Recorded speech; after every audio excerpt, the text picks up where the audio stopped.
expressive, highly ornamented melodies, Middle Eastern tinged harmony, and infectious danceability. This is klezmer music, and it's almost inseparable from Jewish culture. You can hardly hear it without picturing a Jewish wedding in full swing, complete with a broken bottle and the newlyweds held aloft in their chairs. But is klezmer music really Jewish? To find the answer to this question, we must first establish what we mean by klezmer.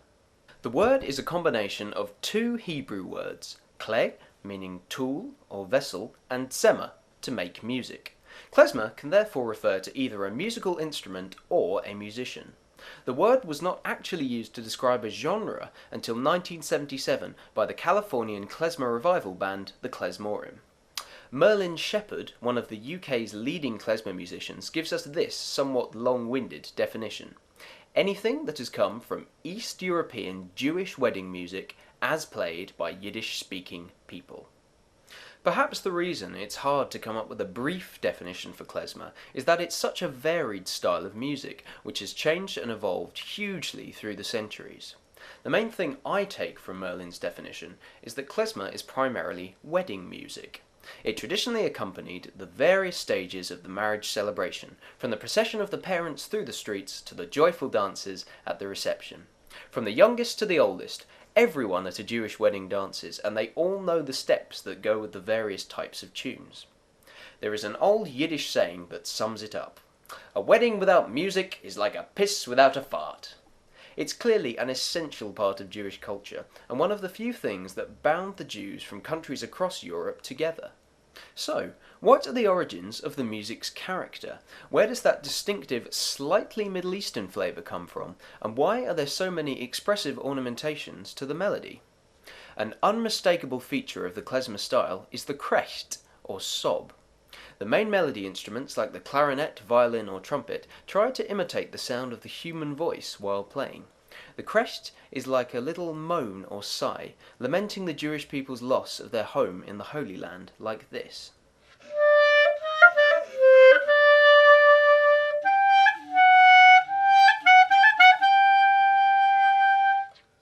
The reason for this highly vocal sound lies in the synagogue. Prayers and readings from the Torah are often sung by cantors in the various prayer modes or musical scales.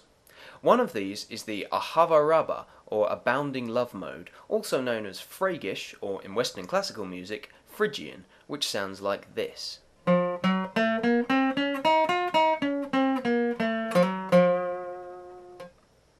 Now, take a quick listen to this example of cantorial prayer in Phrygish mode. Listen closely for the cantor's krecht and the Middle Eastern sounding scale he uses.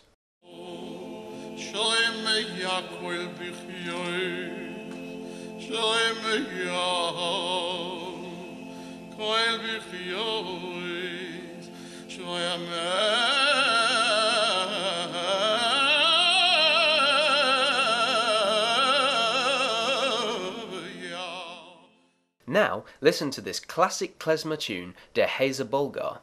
As you can hear, it uses the exact same mode as the cantorial prayer.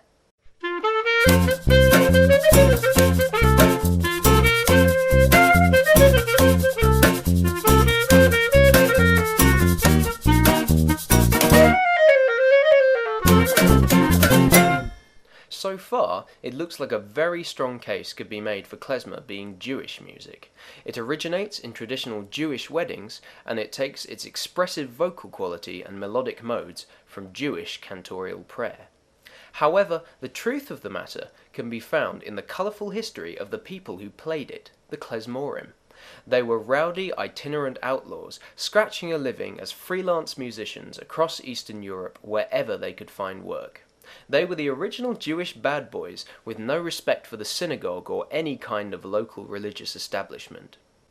One infamous group of Klezmorim was the Shikari Kapeli, or the Drunken Band, who were believed to have come from Odessa in the early 19th century. They were well known for starting up loud, impromptu jam sessions in village squares, and for stealing alcohol. Their justification for this was the holy text. In Psalms, it is written, Shoifech booze, meaning he, God, pours out scorn, booze meaning contempt or disgrace. But the Drunken Band took booze to mean booze, therefore interpreting this passage to mean that Jewish law forbade them to pay for their drinks. Needless to say, they were never welcome in any place for very long.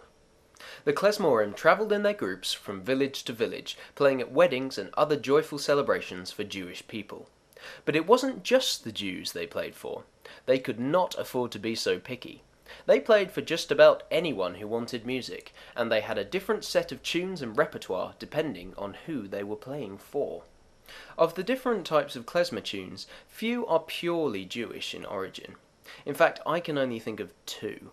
Most notable is the Chusidil, a dignified, highly embellished dance in 2/4 or 4/4, which was inspired by a traditional Hasidic dance.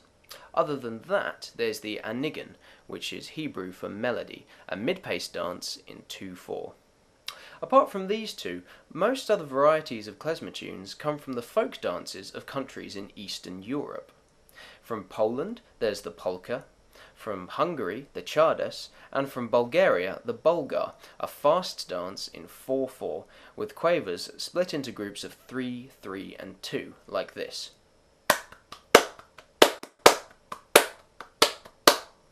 This type of rhythm can be heard in the folk music of countries all across Eastern Europe. But the strongest European influence on klezmer comes from the folk music of Romania. Two of the most common types of tunes are based on Romanian folk dances, the hora, a slow dance in 3, and the freilech, a circle dance similar to the bulgar. Another inspiration for klezmer comes from the Romanian shepherd's lament. These are free-form vocal improvisations, partly wordless, usually on modes similar to those heard in the synagogue. Many klezmer tunes begin with a doina section, in which the melody instrument improvises a solo over sustained chords with an expressive vocal quality. Listen closely to the shepherd's lament you are about to hear. You may notice some similarities between the krești from klezmer and the Romanian folk singing style.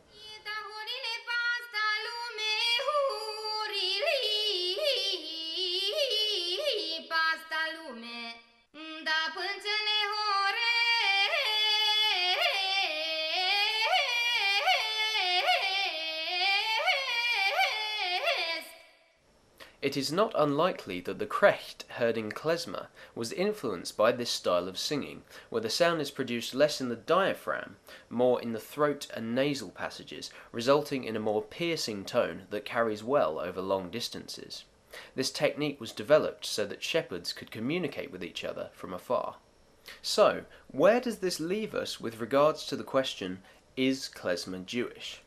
Well, while the original Klezmorim may have been born Jewish, they were not a part of the Jewish church. In fact, they spent much of their time travelling and playing with gypsies, providing another non-Jewish influence that rubbed off on klezmer. And it wasn't just a musical influence. Many words from the Yiddish and Romany languages were borrowed and shared. With this in mind, let's look back at Merlin Shepherd's definition of klezmer. Anything that has come from East European Jewish wedding music as played by Yiddish-speaking people.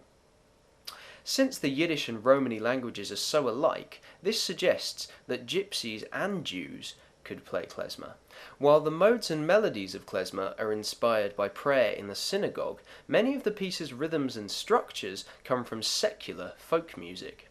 Even the krești, that fail-safe klezmer indicator, is not such a uniquely Jewish sound as we might have thought.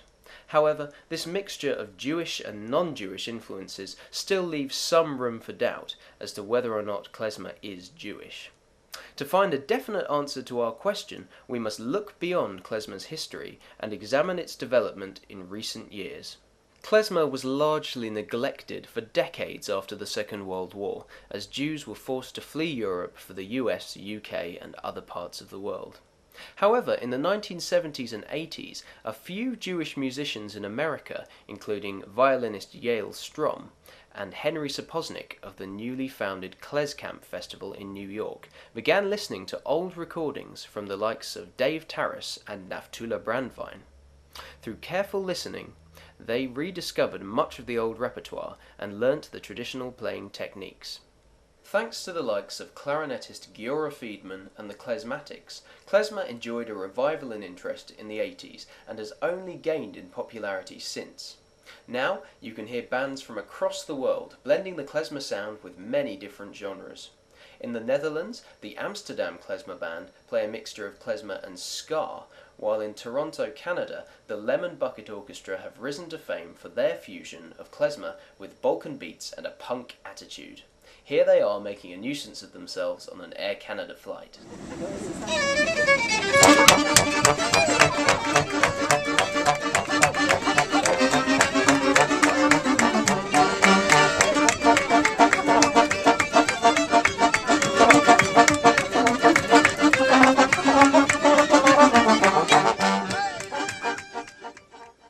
One of my favourite klezmer fusion bands, hailing from France, is Yom and the Wonder Rabbis, whose 2011 album With Love showcases a haunting combination of klezmer clarinet and heavy trance rock. Listen out for Yom's modal interjections and typical embellishments in this tune, Picnic in Chernobyl.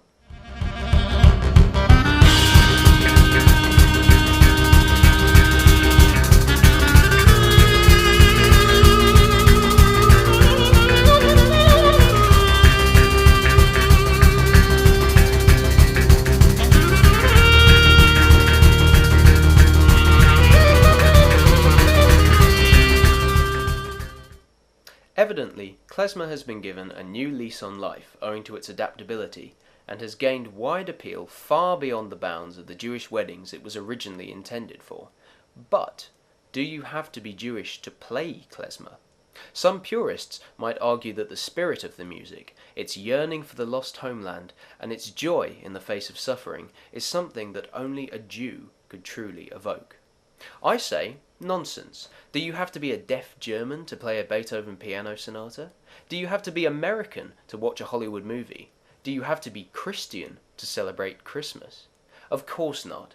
I myself play in a klezmer band comprised entirely of non-Jews, though we strive to remain true to the traditional style.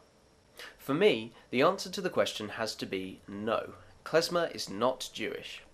While many elements of it were inspired by Jewish culture, it also took influences from across Eastern Europe and has since evolved into a diverse genre that can be performed and enjoyed by Jew and Gentile alike. The term klezmer, says Merlin Shepherd, gives it a category that it can be put in the record store. It also, very conveniently, takes the J word out of it. The only thing that remains for me to say is Mazel Tov! 1, 2, 3!